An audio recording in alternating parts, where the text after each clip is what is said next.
Welcome in to the early line. Live right here on Sports Grid on a Friday morning. I'm Tevin Walsh, joined by Donnie Rightside, set to make it happen here over the next 2 hours. DRS, how you feeling? It's Friday, feeling good. It's a football Friday, dress rehearsal weekend, Kevin, in the NFL. We are so close. You could taste it to week 1 of NFL action. I'll tell you what, we might not have pure NFL games, but we have monster NFL stories. Deshaun Watson and the NFL reached a settlement on his suspension length and fine, 11 games and $5 million. The agreed upon suspension for Deshaun Watson set to return week 13 in Houston versus the Texans. The NFLPA lost, the NFL lost, the fans of the NFL lost. Nothing good came out of this. A chance for Roger Goodell and the NFL to suspend Deshaun Watson for 1 full year. Kevin, I'm going to tell you right now, if this came out to be 1 full year, and we'll cover this a little bit later in the show, the public perception would have been completely flipped from what happened yesterday. It was disgrace all the way around. The press conferences were horrendous and completely tone deaf, and we'll get to the bottom of it shortly.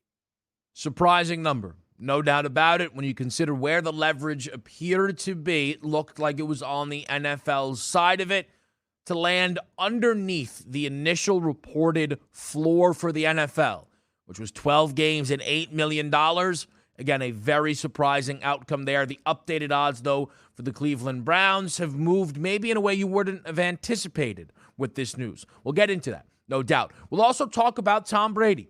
Tom Brady away right now on what is, personal time, vacation, kind of is how we've seen it here. DRS has been consistent. And there's more to this. The other day, Todd Bowles, non-committal on Tom Brady's return. Now, that from what we've seen here does not mean he is not sure if Tom Brady will ever be back. I read it more so as he does not have the exact date that Tom Brady will be back, but has been in communication with him and is expecting TB12 to be back in business sooner than later. Which is completely unbelievable because the simple fact is everybody usually is on the same page, particularly in training camp. I think the Tampa Bay Bucks were blindsided when Brady said he needed some time away. So how'd they cover for it? Oh, come on, man. Talked about this in March. It's not a big deal here, even though nobody knew about it until Brady actually left camp. So another easy cover would have been for the Tampa Bay Buccaneers, Kevin, to say, all right, hey, Tom's been out a while. How's it going? Yeah, it's fine. Spoke to Tom today. He's feeling good. He's going to be back on Monday. We're going to work hard and try to win the Super Bowl. Hey, Todd Bowles, when's Tom Brady coming back? I don't know. I haven't heard from the guy. Oh, yeah? Who told you that first? It's not normal for an NFL quarterback to leave midway through training camp at the national press plate of, it's Tom, man. Don't worry about it. Come on now. DRS worried about it, and it looks like where there's smoke could be fire. We'll see. I don't know how much smoke or fire there is, but there is one aspect of it I'm very interested to dive into. And again, we've got a lot of time here over these 2 hours. We'll also talk quickly about the Chicago Bears versus the Seattle Seahawks. 3.5-point dog outright for the Bears, 27-11. This game going under the total as we anticipated. And that total, by the way, moved towards the under all day long, but still a lower scoring game than anticipated. Yeah, watching that game, the only thing I could think of is the PA announcer, week 1 on Monday Night Football, and your starting quarterback, Drew Lock. That's what I got out of that game. You have to imagine that game impacting the week 1 starter status for Geno Smith would only mean it goes in a negative direction. The radio audience is here with us on this Friday morning, making it happen. Kevin Walsh, Donnie, right side of the early line, Sirius XM, channel 159. The Braves yesterday with a big one. They beat Jacob deGrom 3-2. By the way, nice little boost on the FanDuel Sportsbook, 15-plus Ks from deGrom plus Fried. Landed on exactly 15, but a big win for the Braves. Yeah, they scored 5 runs in the game, which stayed under the total, but good old me took the under 3.5 in the first 5 innings, and a 2-run shot in the top of the 5th inning did me in, but a big win there to beat deGrom when he was pretty much in form. Braves are a good baseball team, man. This could be a fun watch the rest of the summer. Tell you what, though, 3-2 is very low scoring when you compare it to this next game. 21-5. The Houston Astros beat the Chicago White Sox. They put 4 different pitchers, kind of, on the mound. The White Sox all allowed 4 or more earned runs. Hey, Tony, put Angle in the game. That's the only thing I could think of last night, where they got absolutely shelled last night. Who knows what the fans were actually yelling? But the Astros certainly said, we are the dominant team in the American League, and here's what we do. 20-plus runs. That's good stuff. Waking up the bats on that Astros team. 20. It will never not be amazing when you see a team get into the 20s in Major League Baseball. One team that was in the 20s and nearly the 30s earlier this year was the Toronto Blue Jays against the Red Sox. Now, not quite that big of a scoring performance, but still a solid one. 9 runs to 2. The Jays powered past the Yanks. Yeah, this is bad. This is bad news. Now, again, it's not going to impact the Yankees winning the division. At least we don't think so at this point. But you wanted to get those good vibes moved on from that Donaldson Grand Slam home run, have it carry over. And the one thing I said yesterday, hey, if you lose 7-6, so be it. Just don't get blown out or go back into your doldrums on offense. 2 runs scored by the Yankees. That offense is a problem. Yeah, not right now. Playing the kind of baseball that this team plays. They're losing a bunch, and they're losing while being favored in nearly all these games. Quick one here, by the way, an additional 8th headline, if you will. Kansas sports betting coming to you. September 1st is the rumored start date. Right. No later than September 8th, which means week 1 NFL Kansas. You will be in the mix. Awesome stuff to see. Coming up against the break, but when we come back, we talk about the impact of the Deshaun Watson settlement next here on Sports Grid.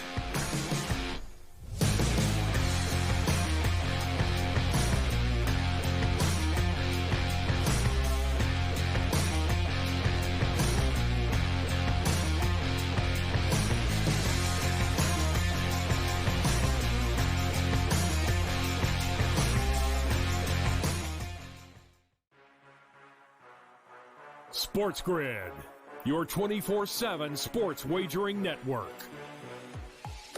They play less games. The early line. Take a look at the top 4 seeds here in the Big Ten. They're going to play less. Rodgers and the morning Russell after. Wilson. We saw movement in the marketplace like Fantasy Sports the Today. Cleveland Cavaliers are a little thin as well. Newswire. -160 favorite on the money line today for Arizona. Pharrell Coast to Coast. That's where they win cups. They win Stanley Cups over there. Give me the Game Penguins. time decisions. kind of bizarre when you consider everybody is out for the Warriors. In-game live all like access. I like Vandy against Bama. I think Vandy can win the game, take it 4.5. In-game live, prime time. In-game live, overtime. All done before the final bet. Get the winning edge. Only on Sports Grid. The Bostonian versus the Book. Extra innings, they cover the run line. Yes, Over and the run line. Yes, they did. So do I like the Ghost Runner in that situation? Sure. I like the Ghost Runner, yes. It gives me a chance to cover run lines when they Like the Ghost Runner more than Connecticut? No, I like Connecticut more than the Ghost Runner. Oh, what after that tirade? The Bostonian versus the Book. Pharrell Coast to Coast. Racking up numbers. We're going with the home run props for both the Jays and the Yankees tonight.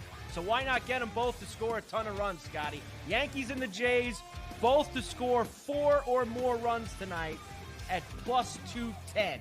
Maybe the Yankee bats are awake after the Donaldson walk-off grand slam last night. I think so. Barrios, 5.6. Montas gives up 3.5, 4 runs a game. The Sports Grid Network. Sports Professor Rick Horrow into the $1.3 trillion business of sports with your daily numbers game. Well, a cautionary tale for those owners and sports executives who want to do the Bryce Harper contracts, the multi-year deals, the Soto contracts, including the Padres. Fernando Tatis, an 80-game suspension for Clostebol under the player agreement. No dispute. Everybody's disappointed. Apparently no appeal, although I have to see. Wiping out not only a large part of this season for him, but a significant part of the early part of next season as well. And the bottom line is, guilty or innocent, people always at the front office level run the risk of this kind of event. It's not a permanent injury, but it is a character flaw or a character mar. And for those who have signed long-term, multi-expensive contracts, again, a cautionary tale.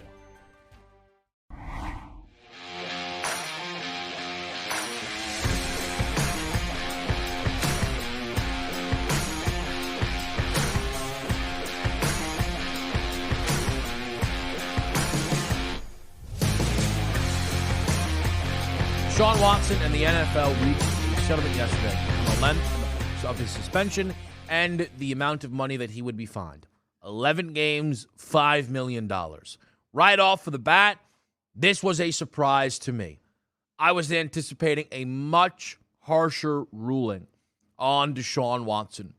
The NFL was pushing for a year plus. Roger Goodell openly talking about why Watson deserved to be suspended for a year. Everything was suggesting that the NFL had the leverage, but didn't want to do the federal court thing. So they seemed like they were trying to offer Watson's camp an out. Don't make us go to an extreme to have to go to another level. Let's find some common ground here. I'm surprised, though, that perhaps the common ground was actually using the initial 6-game suspension that Judge Robinson offered up.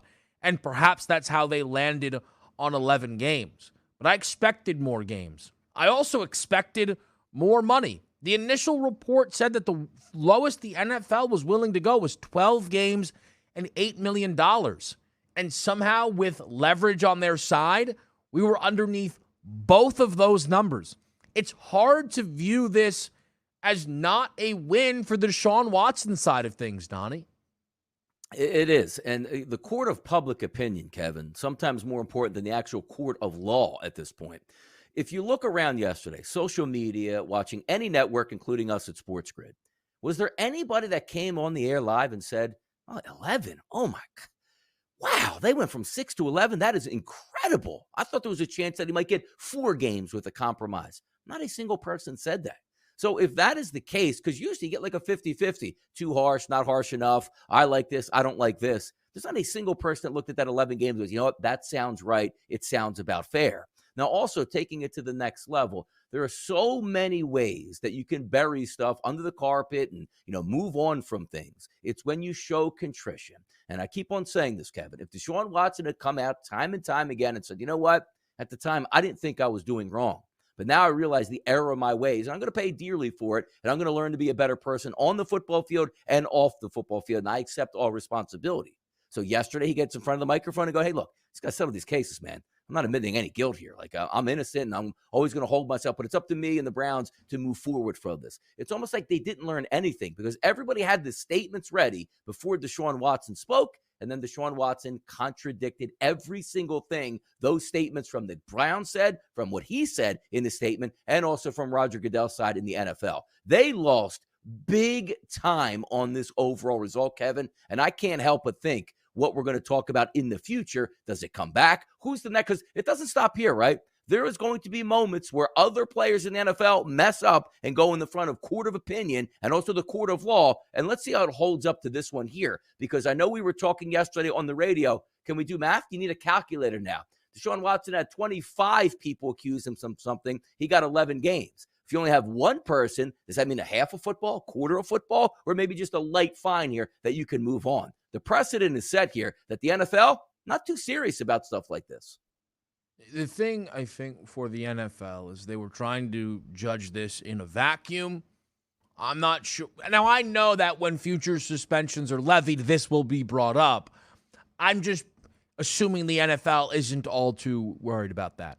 At this rate, though, Donnie, it is what it is. We've probably spent enough time on this aspect of it all. It's 11 games. It's $5 million. So now what do we do with the Deshaun Watson movement? Again, this to me, Donnie agrees. I'm sure a lot of you out there watching and listening do as well. This was a win for Deshaun Watson and the Cleveland Browns. Yet all of the odds have worked against them. The AFC title odds we talked to you about yesterday from 14-1 are now 21-1. The North odds from 3-1 to plus 370.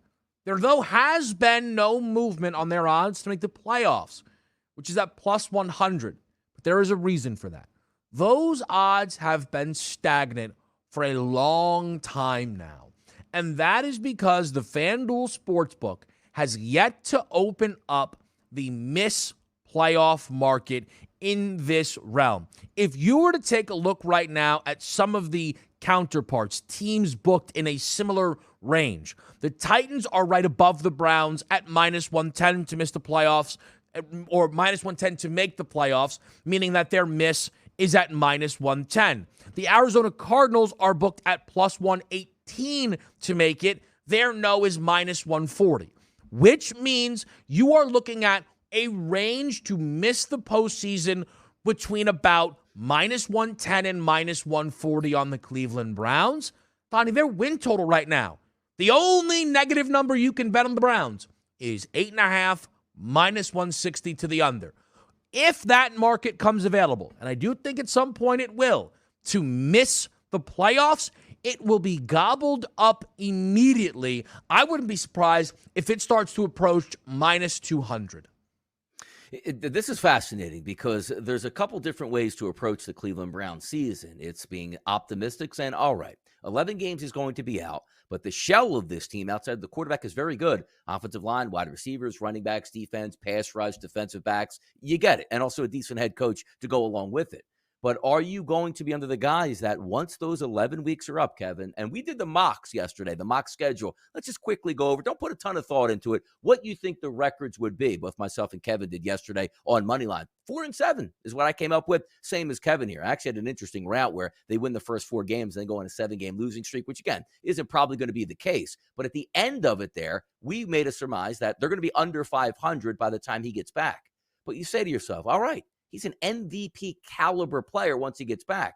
Are we so sure of that now, Kevin? Almost 2 years that he has not played football, away from the building for months at a time. Like, he's just going to parachute in the week 12 or week 12 game and play the Houston Texans and be a dominant force out there. I'm not so sure that's going to be the case. So if we're looking at that 8.5 number, I think it ends up right around 8 to 8.5. But having said that, if the Browns are any better, Kevin, than 4-7 when he comes back, I think there's a legitimate chance that they can make the playoffs, because that means they probably stayed healthy at other key positions and we're just waiting to get some elevated quarterback play. So that's the interesting part, which is great because the FanDuel Sportsbook, you can press that lever when you get to week 12 or 13, what you think their odds are going to be to win the division, what you think the odds are going to be to win the AFC or even possibly a Super Bowl. Right now, I think it's hard to be optimistic on what the Browns season will actually be, but play this out 4, 5, 6, 7 weeks in, and you might get a feel for how this Browns team can operate once they do, or what at least we think, get a legitimate quarterback in place. The interesting part is the 4 games that open up their season. At Carolina, it's pick, home against the Jets, home against the Steelers, and at Atlanta. It is reasonable that they are favorites in all 4 of these games. Call it a pick, fine. In Carolina, maybe they'll close as a favorite. Right now, they're a couple of cents pointing towards being an underdog. But if you start a season 4-0, without having to double check this, I am sure the historical trends say you are going to the playoffs, right? I mean, there's only so much you could possibly mess up in the next 7 games. Look, it's a tough next 7, no doubt. Baltimore, Buffalo, Tampa, Miami, Cincinnati. There's a lot of good football teams that they will see over those next 7 weeks. But how many do you need to win if you were to start 4-0? 2? And you'd be over the moon about a 6-5 pass off to Deshaun Watson? However, being 4-0 is a lot more difficult to do than just to say. And the question now is, will they just stick with Jacoby Brissett? I know that Brissett was the plan. They knew what. Here's the thing. The Browns have not been blindsided by this. It's why Watson's contract is what it is. It's why Jacoby Brissett is on this roster in the way that he has been working with the number ones this entire time. But we know the rumors around this team and Jimmy Garoppolo have existed for a while. Does urgency start to kick in? Do the Browns start to try and maneuver on Jimmy Garoppolo? Really tell him, hey, force your way out of there and we'll sign you immediately. We'll continue to follow this situation, but up next we talk about Tom Brady and the Tampa Bay Buccaneers.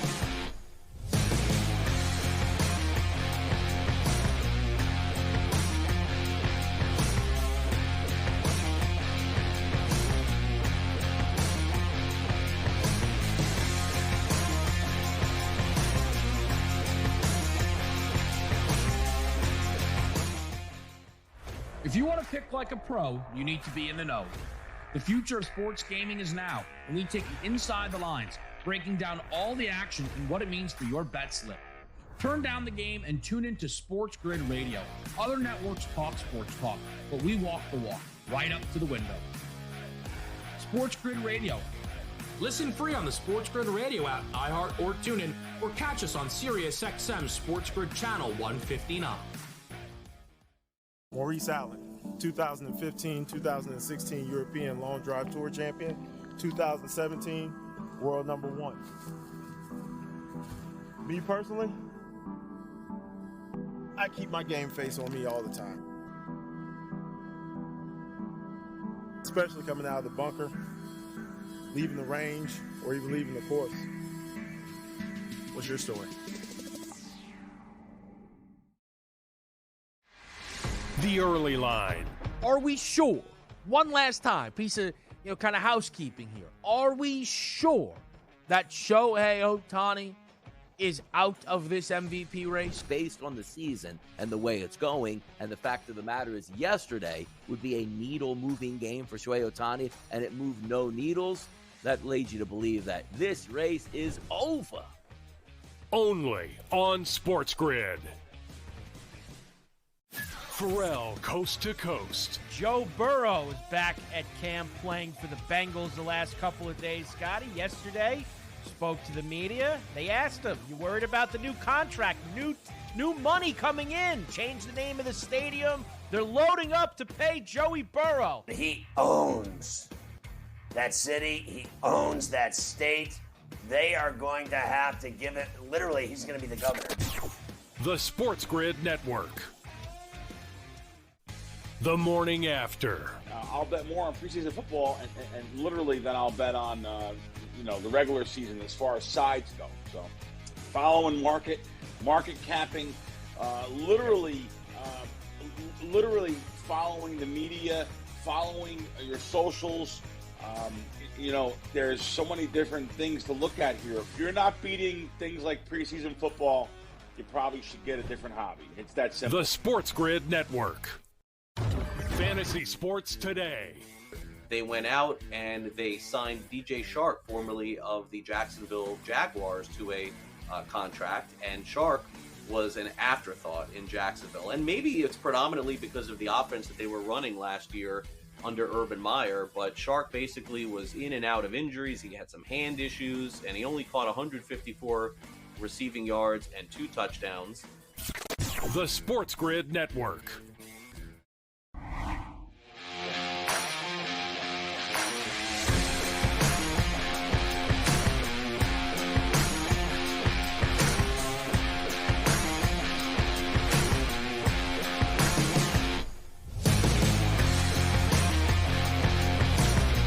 The NFL headlines continue here on Sports Grid. Taking a look at this Tom Brady situation. Let me set the stage for you. Tom Brady left the Bucs to go and be away until after this week's preseason action where the Bucs will play the Tennessee Titans. Personal reasons were the initial listing, and quickly Ian Rappaport was adding to the report that, hey, everything is fine. It's about a work-life balance. Tom Brady essentially going to be with his family. A first for the 45-year-old quarterback to miss training camp at this point in the calendar to go spend time at home. But it didn't sound like anything that was catching the Tampa Bay Buccaneers off guard. Talking with Todd Bowles yesterday, he ultimately offered up the fact that he was not positive on Tom Brady's return date. Now, he did say he has been in communication with Tom. He knows he's excited for this season, focused for the year. He expects him to be back soon, but he was non-committal on the return date.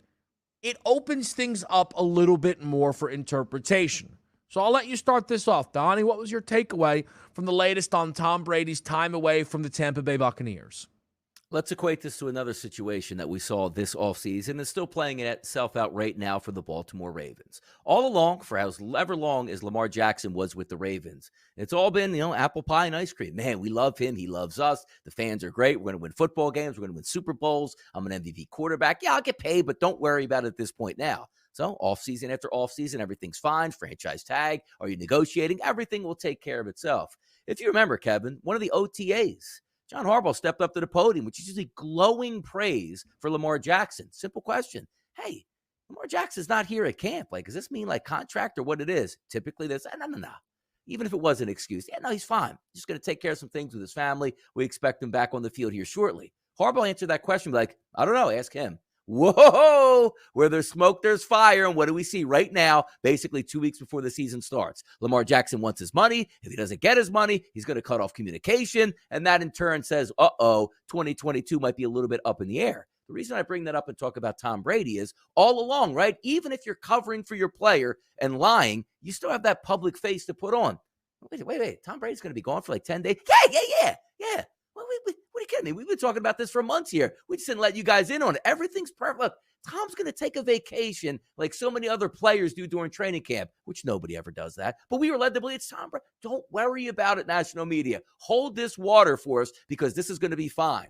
And yesterday, if things even were on the slightest up and up, you would have got an answer from Todd Bowles, spoke to Tom, even if you didn't. Everything's great. He's energized. He told me he can't wait to get back to the organization and the team next week, even if you didn't know if he was coming back. But the simple fact is you get up in front of that podium and they ask you an easy question. Hey, what's going on with Tom? I don't know. I don't even know when he's coming back. That says where there's smoke, there is fire. And Kevin, also, take it back to the offseason, right? Tom Brady retired. We didn't know if he wanted to or not. Tom Brady had his dream scenario. I'm going to retire, be part owner of the Miami Dolphins, then reemerge as a quarterback for the Dolphins, and also bring Sean Payton along with me. Oh my God, I'm so excited to rejuvenate my career. Boop, kibosh. Yeah, welcome back to Tampa Bay. Does he really want to be in Tampa Bay? And also, for all the people out there, which I could take a victory lap today, which might end Monday morning when Tom Brady returns back and says, you guys are idiots. It was always going to be this way. I understand that. But Friday, let me have my piece here. I don't know why the national media didn't press harder on this issue, because this isn't something everybody does. The best football player of all time skipping out in training camp for a week and a half was met with, yeah, that makes some sense, when it makes, Kevin, zero sense. It was surprising to initially see. However, somebody somewhere owes someone an apology, because here is what Todd Bowles said yesterday when asked about Tom Brady's return. We'll see. We'll talk about it next week. Not concerned about it right now. We're trying to practice against Tennessee and play a game. I said sometime after Tennessee. There's no definitive date for me, but we'll check on it. We'll keep in touch, and we'll find out. Here's my point. Everybody, I think, kind of ran with, he'll be back the day after the game or the Monday after the game, where Todd Bowles is saying, I didn't say that. And I do think that Todd Bowles is, I'm just trying to get ready for the Tennessee thing. And when Tom is back, we'll handle it here. So, honestly, I still do not think there's any credence to Donnie's hinting that Tom Brady is going to retire and not play for the Tampa Bay Bucs this year. I do not think there is any world, where the Bucs are totally caught off guard by Tom Brady's absence here. I think this was planned a long time ago. Here is what I can offer up some credence to, though. The idea that it's a little bit frustrating for some of the people around the Bucs that Tom is just gone. I don't think Todd Bowles wants to be talking about that. I think that's made evident here by the tone of this all, right? It does seem that it's a little frustrating that your superstar quarterback is not with the team during what is, by the way, often considered the most important week of the preseason, because nobody plays week 3 of the preseason, whether Tom was going to play or not. Maybe a Mike Evans is a little peeved by it. Maybe Julio Jones. And you're, who's Julio? Julio just got there and probably wants to make sure that everything's buttoned up, tight, nice, ready to go. Get that chemistry down. He's not there. So ultimately, is there a DRS victory lap coming here on a Tom Brady retirement? No. Does Donnie have no idea how vacation works? Clearly. But could you potentially sell me on the idea that this is something the Bucs would certainly tell you, yeah, we wish didn't happen? Yeah, I could believe that. Now, also, when you take a look at Tom Brady, right, sitting out, maybe he is juggling that, family life and pro life, and this is the new Tom Brady. If you want me back, I need some time off. But I don't know anybody out there, Kevin, that signs a contract like Tom Brady has or anybody else in the media market that looks at their contract and says, you know what, I got 3 weeks vacation. Let me make sure I use all these 3 weeks vacation up here. And if there's anybody out there that's taking vacation and running it right down to the last day, as an employer, the Tampa Bay Bucks or anybody else, I question that employee's integrity towards the organization here, Kevin. I do. And again, we all know that just DRS has no handle on how vacation works. But again, ultimately to me, we are expecting Tom Brady to be back and everything to be fine. So answer me this, though, right, Donnie? Truthfully, because you want everybody to be talking about this a lot more. Yes. What do you think is going to happen here? Are you concerned about his week 1 status? Should people be betting the Dallas Cowboys? Do you think he's going to miss a number of games and we should be going under an 11.5 win total? Swing for the fences on miss the playoffs for the Bucks here? What do you want to do? I'm in the 10% range now that says there is real fire behind the smoke right now. So 90% of me still thinks that can Tom Brady actually come back to the Buccaneers this year after retiring and saying he wanted to be a Miami Dolphin, and he's probably clearly upset because once you get your eyes focused on something and you want it and you don't get it, there is a little bit of that melancholy era that you're going to have, which you might be going through now. I just got to reevaluate a couple things. But can you imagine if Tom Brady came back to camp, Todd Bowles is the head coach, they moved on from Bruce Arians, and in the middle of camp, he goes, I'm out. Like, I can't even imagine like how that would play out on the legacy of Tom Brady. Would it be like, oh, yeah, you just had enough and that's what it is? No, you have enough when you retire in January, February, and March, and you let the team move on. Because this team is a Super Bowl-built team if Tom Brady plays, is healthy, and plays well. If Tom Brady doesn't show up again for the Tampa Bay Buccaneers, do they win 9 games? Now, again, they're talented across the board, but you're telling me we're heading into the season with Kyle Trask, Ryan Griffin, and Blaine Gabbert? That's a 7-win football team. Put Tom Brady in there, they're challenging for a Super Bowl. So in my mindset, it would be incredible if Tom Brady just did not come back to the Buccaneers. Interesting. So you want us all to run around wild and suggest he's not coming back. Don't worry about it. But you're at a 10% that that's actually what's going to happen. Yeah. Like you couldn't even lie and say that it's 50-50. Incredible, truly. I guess so. I did just notice there's actually a headline I accidentally skipped over. Maybe that's because in my heart, I knew this shouldn't be a story. But some reporting from The Athletic around the Carolina Panthers quarterback battle. The report from Jeff Howe and Joseph Pearson that Baker Mayfield is expected to be named the Panthers' Week 1 starter. So I guess here's the question. Do you think that tonight's game against the New England Patriots is going to impact this race? Is this going to be something that post-game press conferences, they'll confirm Baker is going to start against Cleveland here? What's the new timeline for them letting everybody know, even though we already know, that Baker is going to be the guy? If anybody knows how football works, Kevin, right? And the NFL coaches will tell you this right now. The game itself, the preseason games, are absolutely meaningless. They get all of their stuff done, whether it's joint practices or just in their individual periods where these players are graded out. It's all bonus and fluff once you actually get to the preseason games. So outside of injury to Baker Mayfield and also an 0-for-9 performance with 5 interceptions, he's going to be the starting quarterback. I believe their mind was made up, A, when they made the trade, and B, just watching for about 2 weeks going, yeah, Baker's way more talented than Sam Darnold is. All in all, it did not need to be a battle. You wanted to add a little incentive. You bizarrely were focused on offering up a Sam Darnold chance or a little bit of respect. Fine. But we knew Baker was going to be the guy, especially with the Week 1 game against the Cleveland Browns. That's Baker's game. It's Baker's Super Bowl, if we're honest there. And it does set up for quite an intriguing matchup. We'll sneak in quickly the Seahawks-Bears game for you on the other side of this. And then we've got some big-time Major League Baseball headlines to get to. A huge win for the Braves and maybe a disaster for the San Diego Padres. We'll discuss it all next right here on Sports Grid.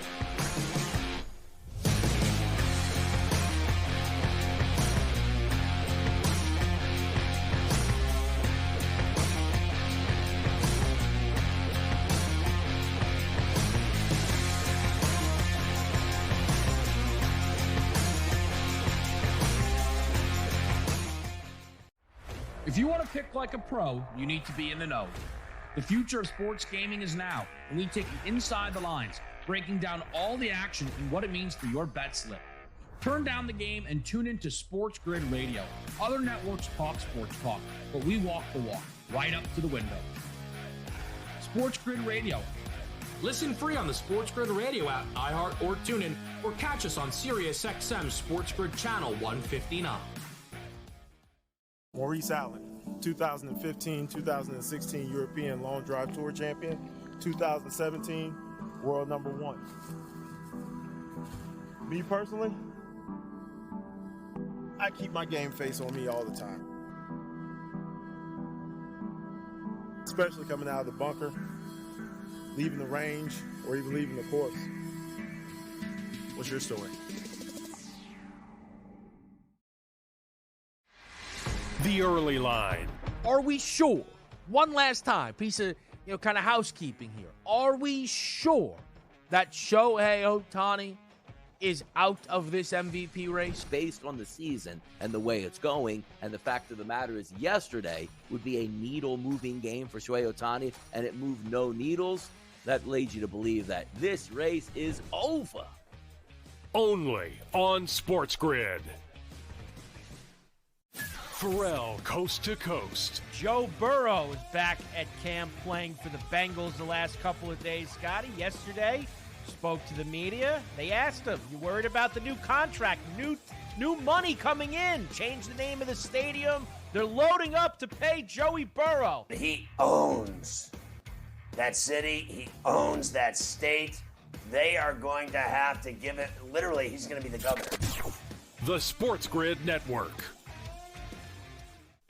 The morning after. I'll bet more on preseason football and literally than I'll bet on the regular season as far as sides go. So following market capping, literally following the media, following your socials. There's so many different things to look at here. If you're not beating things like preseason football, you probably should get a different hobby. It's that simple. The Sports Grid Network. Fantasy Sports Today. They went out and they signed DJ Shark, formerly of the Jacksonville Jaguars, to a contract, and Shark was an afterthought in Jacksonville. And maybe it's predominantly because of the offense that they were running last year under Urban Meyer, but Shark basically was in and out of injuries. He had some hand issues, and he only caught 154 receiving yards and 2 touchdowns. The Sports Grid Network.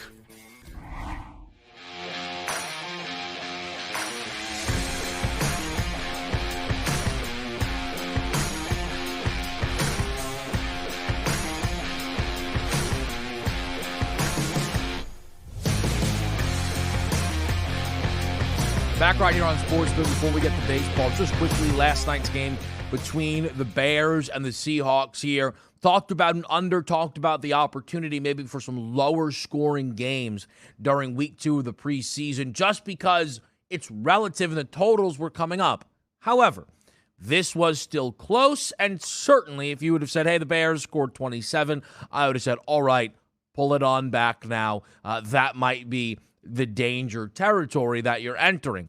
But the Seahawks only scored 11 and shut out in the first half. Geno Smith, 10 of 18 for 112 yards. Where are you right now in terms of factoring this game in to the Seahawks quarterback battle?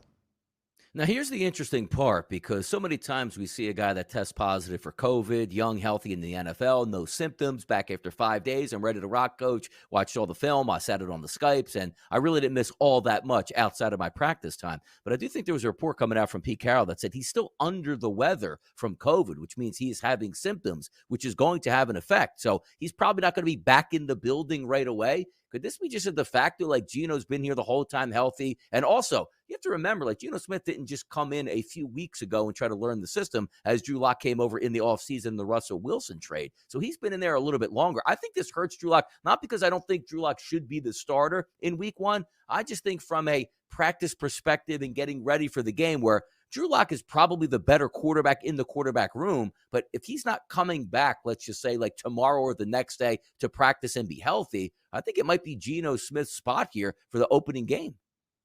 Justin Fields played one drive. Geno Smith played the entire first half. Now, I know the Seahawks quarterback situation was not great going into the game because whatever was not played by Geno was going to have to be played by Jacob Eason. But Geno Smith having to go out there and put up a full half of football while Drew Lock was not going to play, I do not think suggests that Seattle is sold on Geno Smith. I think this week of practice is going to matter a ton. I think there's a world that they're still playing Geno Smith and Drew Lock week number 3 of the preseason, trying to figure out who their quarterback is. I do agree that if Drew Lock was out there, it would have really helped him, but I'm not sure he lost as much ground as we would have thought based on the way Bears-Seahawks played out. We move it over to Major League Baseball. We start this off with Max Fried up against Jacob deGrom here. Low-scoring action as you would have anticipated. It was a 3-2 final. There's a couple of ways that you could really take this game, right? The Braves taking 3 out of 4, still in the race here for the NL East. The fact that they beat Jacob deGrom has to feel fantastic. But here is, for me, what jumped off of the page. Jacob deGrom is on the mound, Donnie. 2 outs in the 7th inning. Could have maybe play been made at third base, maybe not. Okay, fine. Grissom gets an infield single. With zero hesitation, Buck Showalter flies up to the mound and pulls Jacob deGrom on 95 pitches through 6 2/3. Here is the question that I have, because it's more than anything definitive. Did he pull Jacob deGrom because he thought that was the right thing to do? Or is he still treating Jacob deGrom with kid gloves? Because if it's the latter, then I don't care. Because when we get to the postseason, Jacob deGrom not only finishes that inning, but heck, they might send him back out there next inning with 100 pitches already on the arm. But if Buck Showalter legitimately thought that they were better off putting the ball in Seth Lugo's hand than Jacob deGrom's, despite the fact that Buck Showalter could already be handed NL Manager of the Year, well, then that's a little bit more concerning to me. I think you have to take a look and say the main goal for the Mets is to win baseball games, yes, but get to the playoffs, of course, but have Max Scherzer and Jacob deGrom healthy. Now, anybody that's ever watched Major League Baseball, if they've ever played Major League Baseball, you know the golden rule, Kevin. You throw 99 pitches, you're fresh for your next start. You throw 100, you might be looking at an IL stint where you have shoulder, issues here, and you can't make it through, because the difference between 99 pitches and 100 pitches or 95 pitches, like, oh no, if he faces another batter, Kevin, he might throw 5 pitches and get that 100 mark, and then we have to burn another start. It's amazing how it comes down to that, where we don't factor in warm-up pitches, between inning pitches, long toss pitches before the game, but it's only about that 95 pitches during a Major League Baseball outing. I'm not all that worried, and even though you make the move there and the Mets lose the game, the key ingredient here is, how does Jacob deGrom feel the next day? And as long as he's still staying healthy, you're stretching him out for that playoff run, because we know once you get to October, Jacob deGrom is going to throw 115-plus pitches. If that game is close, they're in the lead or slightly behind. The secondary take here, and I guess, look, if it's, again, one of those things, look, we're trying to be cautious with deGrom that it should be fine, but at what point do you let him rip it and it's full go? Because that is a necessary thing. The other thing from this is just how talented and young the Atlanta Braves are, right? Like, who's out there securing the winning runs? Grissom and Harris, who are batting in the 7 and 8 hole respectively. Outrageous speed on the base pass from Grissom to go from first to home on that play. 21 years old. Michael Harris, the double, 21 years old. Already paid Michael Harris. I am assuming we're going to see some ridiculous 15-year Grissom contract come in where he'll be making $9 million a season, but somehow the Braves get him to agree to it. A super talented organization that I'm not looking past. They could win the NL East. It's just that's not where my mind is at when we talk about the long-term prospects of the New York Mets. The Padres yesterday had what should have been an easy victory served up on a silver platter. It was your best in Yu Darvish against Anibal Sanchez. Yu Darvish gave you 8 1/3, 5 hits, 3 earned runs. Now, maybe you would have wanted a little better against the Nationals. Anibal Sanchez, 5 innings of 1-run baseball. That cannot be, DRS. That cannot be.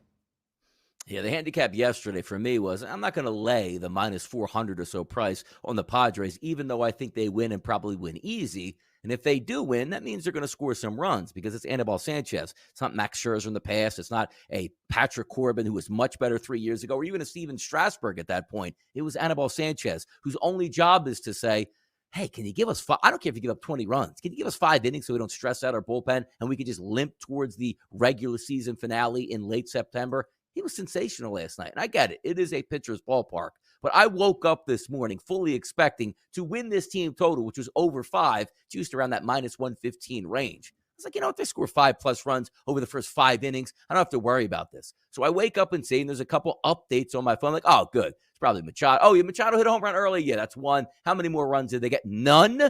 A solo home run. And even late in that game, too, Juan Soto came up, bases juiced and 2 outs, and ended up striking out in a big-time situation game. I believe it was still 1-1 at that time. Now, also, Kevin, later in that baseball game, forget about the Padres not hitting or winning this game, something is lurking here where maybe you were on to something at the trade deadline, moving on from Hader.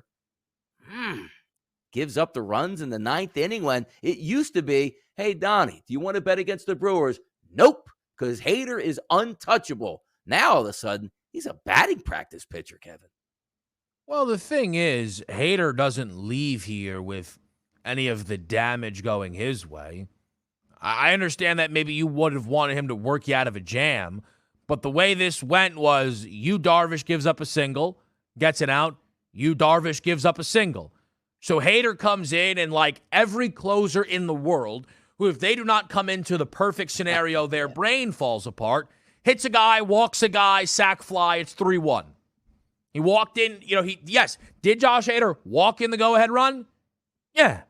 But ultimately, that's not his run. Did he hit a guy to go on base? Yeah. Sack fly. But those were not his runs. So I know that we're kind of waiting for the Josh Hader nightmare. The Padre fans were booing him. I got you. But I don't, again, view this as for me at least, maybe I'm being soft on Josh Hader. This isn't a Josh Hader story for me. Donnie, if I told you yesterday, hey, the Nationals are going to score 3, the only thing you might do differently instead of betting the Padres team total over is just bet the game over the number, right? There's no world they're coming away with 1 run up against this team. Soto hitless. Machado ultimately did go deep for those that bet the 2+ bags, but just not a lot here. They got 3 hits in a game started by Anibal Sanchez. That's the takeaway for me. Man, talk about one team that did not struggle to hit, though. The Houston Astros, 25 of them yesterday. 21 runs scored against the Chicago White Sox. Just lit this team up. Here's the thing, though. Maybe I don't want to give the Astros credit, but I promise you that's not why. I'm going over to the White Sox side of this. This is why I can't get in on the White Sox. I understand that they had the preseason expectations, but, Donnie, that included things like Lucas Giolito being a near ace-level pitcher. Respectfully, at the moment, Lucas Giolito stinks. His ERA is above a 5. This is what's been going on for the White Sox all season long. So I don't know why I am supposed to assume that out of nowhere, Giolito will flip it around, Lance Lynn will flip it around, your boy Michael Kopech is going to flip it around, whose underlying numbers are a lot worse than what the surface says. I mean, at what point does this team start throwing Vince Velasquez on a regular basis? I cannot get in on the White Sox for stuff like this. And also, we talk about like flipping it around, right? How about we flip it over to the Houston Astros? Now, some of us might look at that Astros lineup and say, boy, should have went after Wilson Contreras or somebody else that was really going to prop up your catching spot. They go out and get Christian Vasquez. How about last night, microcosm of what to anticipate, Kevin? In the 8-hole, 4 of 6 at the plate, now hitting .289 on the season. That was an automatic out in that spot for a catcher. Now you're looking at a guy that can do damage. Now, they did get 25 hits overall in that game, and 3 guys actually went 4 of 6 yesterday. 2 other guys had 3 knocks, which was Gurriel and also McCormick.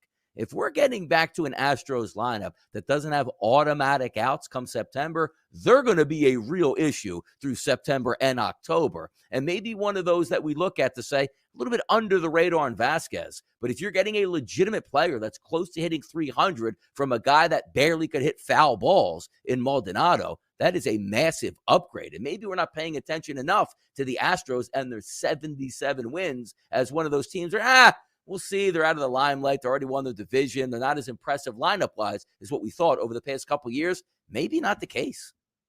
I just think it's interesting, right, for this team. Like, Giolito clearly doesn't have it, and you go to Vince Velasquez as like a, I don't know. But are you steadying the ship there, or are you punting the game? We're down 7-0. This doesn't matter, right? What is kind of the MO in that regard? Josh Harrison came in an inning of work, 6 hits, 4 earned runs. I actually have to give the Astros credit for that because we've seen plenty of teams not able. I know. There's plenty of teams, though, that do not take advantage of those position players. There's a couple of other stories that we'll get to. Probably going to focus on the Cardinals as they continue to get the job done. So I'll just quickly say, tough loss yesterday for the Baltimore Orioles. Makeup game with the Chicago Cubs. You're above -160 on the money line there. You lose it 3-2. Look, you're not going to win every baseball game you play, but if you're the Orioles and you're having your way, it feels like with the Toronto Blue Jays, you probably want to be able to handle your business against a team like the Chicago Cubs. Now, we probably should also mention the New York Yankees as well. So that's what we'll do. We'll get to you a little bit of the Yankees, a little bit of the Cardinals, and then hour 2, we're hitting the ground running. We're previewing games right off the bat, so you keep it here. You're in the right spot. It's the Early Line on Sports Grid.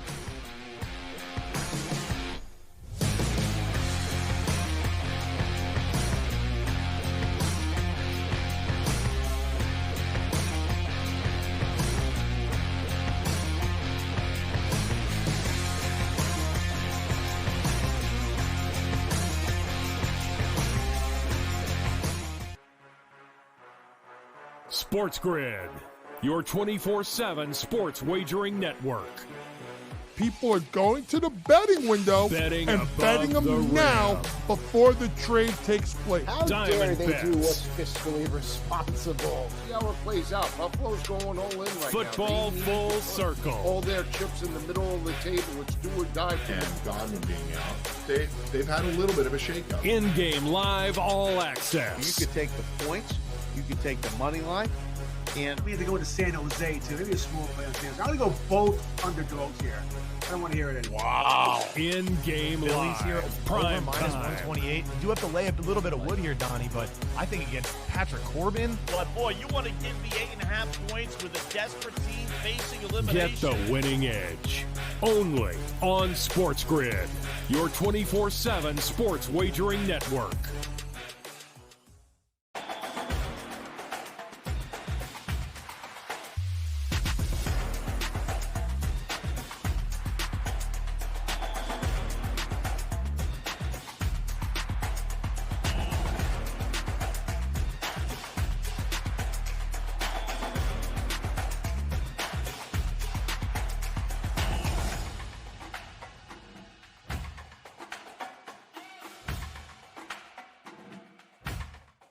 The morning after. Chargers a playoff team in 2022. Our concern, our chief concern right now, no pun intended, is that the Chargers have had a habit of blowing games late, and it continued with the new coaching regime. I do think they are one of the teams that I can pencil in. I wouldn't put them in pen, but I'd pencil them in. The Sports Grid Network. The Bostonian versus the Book. The next 2 Super Bowls for us are going to be ridiculous. yeah. Like, just ridiculous. So I cannot wait to see what's going to happen in Arizona. Really hope it's not the Patriots. Oh, could you imagine that? No. Mac Jones in the Super Bowl in year 2? Oh, man. Stop talking. The Bostonian versus the Book. Pharrell, coast to coast. Is it that much better than the Phillies? I mean, I would say that probably as a staff, as a whole, the Braves staff is probably not as good as 1 and 2 of Philly, but I think from 3 on down, I do think Atlanta's better. And remember, some of those starting pitchers that are not going to start for the Braves are going to be coming out of the bullpen in a series like that in the wild card. So, the Sports Grid Network.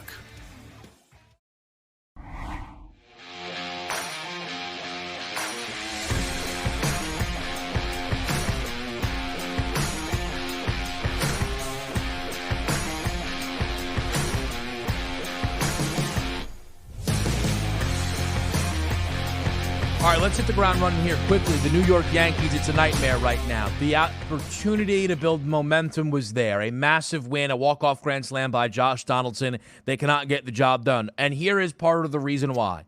Frankie Montas was a fine addition, far from an ace.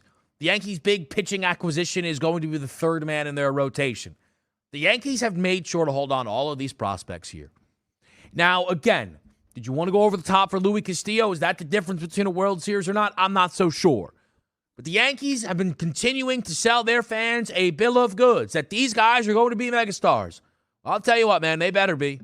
They better be. Because a baseball team that looked World Series bound, was a World Series favorite, by the way, is now just continuing to stumble. And you didn't improve this lineup or improve this staff enough, but you brought in Frankie Montas, 6 solid innings, 6 earned runs. That does not put you in a position to win, no matter how much this offense is struggling. Donnie, you can touch on that, or you can also talk about a run line call you made yesterday that was about as easy as it gets. Yeah. You lay a run and a half, you think, probably all game long, going to have to think about this. 3-0 at the end of 1, 5-0 at the end of 2, 10-0 after an Albert Pujols pinch hit grand slam at the end of 3. Cardinals handling their business. Yeah, the only surprise with the Cardinals, Kevin, not getting to 15 runs themselves yesterday as we closed out Moneyline. I thought that would have been a legitimate play, but they sort of put their feet on the brake pad as opposed to the gas pedal, but who can blame them from already being up double digits? But let's touch quickly on those New York Yankees, Kevin, because it's not so much like I know Montas got blown away. 6 innings, 8 hits, 6 earned runs. You can't have that. That's ridiculous. And you should be hitting Barrios in a game where he has got an ERA of around 6, and he goes 6 2/3, 1 earned run at that point. Yeah. But here's the issue, Kevin, for the New York Yankees. It's Rizzo, Donaldson, Benintendi, Torres, Cabrera, Trevino, and Florial as your final 6 batters in the lineup. That's unacceptable. I mean, 222, 223. You might think, Benintendi, 301. He batted like 320-something when he showed up to the Bronx. 246, 250. Yeah, no, it's bad. It's bad. It's got to be fixed. Giancarlo Stanton for MVP, anybody? Baseball preview's coming up next.